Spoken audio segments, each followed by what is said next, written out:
Thank you for watching, and remember to like this video and subscribe to my channel. Thank you for your support.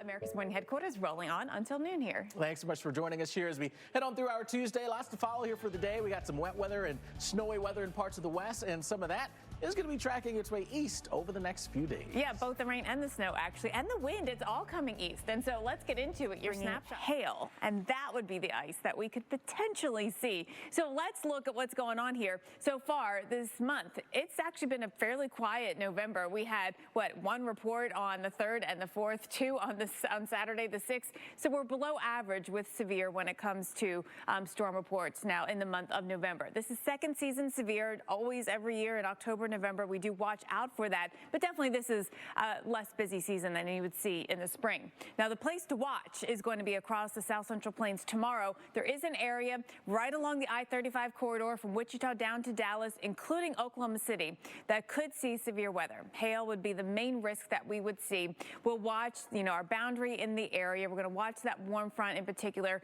Throughout the day tomorrow, and even today, winds are from the south here, and that brings back the moisture, brings back some higher dew point air that rises a little bit easier. So we'll have that chance for thunderstorms out there. Watching to see where we're going to have some upper level wind help. Do we get that turning of the winds with height anywhere, that we could get some supercells that would allow that big hail to form? So that's going to be one feature that we keep an eye on. We also see what happens at the upper levels when we see that dip in our jet stream swing on in. The cold air aloft here is what we'll watch to help develop some of that hail into the high tops of those thunderstorm clouds. So that is going to be the main risk. Stillwater, Oklahoma City, Lawton, Ardmore, Wichita Falls, Fort Worth, Dallas, all in that zone. Here's the forecast for you in tomorrow afternoon. You see this kind of speckly look. We get some showers going as we get right through the afternoon.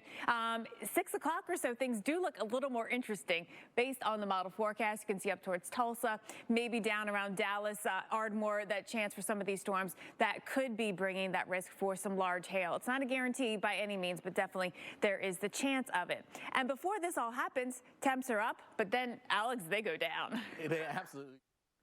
Wow. Well, the driver obviously shaken up, but otherwise in good shape. And you'd think Florida, with all its water, would rank high among states with flood deaths, but it's actually in the bottom tier. Yeah, over the past decade, Texas has had the most, 222, Florida just 7. Wow, that is surprising.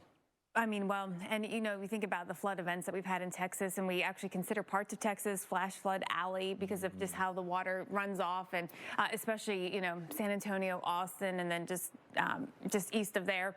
Total flood deaths, if you go back to 2011 to 2020, 997, 582 of them from driving. So that's 58% related to people and vehicles. I mean, yeah, more than half. And a lot of these, I would venture to say a vast majority, preventable. Preventable, right. I mean, if you can choose to go the other way, understand what happened in her case. She just was disoriented. But it's always a concern here, knowing how to get out of your car. Remember, I did that thing in Florida. Yeah. And I know how she was feeling because I was under controlled situation and trying to do that. And I was like, I'm getting out. I'm not waiting. They wanted me to wait and see what it was like once the water filled the car, and it's very nerve-wracking. You look at where we've had the rain the past 7 days, that coastal low bringing us so much rain there on the east coast of Florida. Yeah, that's where it's been adding up. Meanwhile, you head farther north. Last 7 days, there's been some showers, but certainly not as much. Most areas have seen less than an inch of rainfall over the last week. All right, so that's a spot that didn't need it. So that kind of worked out right here. This is actually where we have decent soil moisture, much wetter than average across this zone. We could take a little more in Florida, or we could take a little more there in eastern North Carolina. Yeah, well, you can see we do have a little bit more drought showing up there. Dry to moderate conditions when it comes to the drought monitor showing up in those zones. All right, so the next system, this is the one we're talking about, hail to the plains, snow and wind to the north.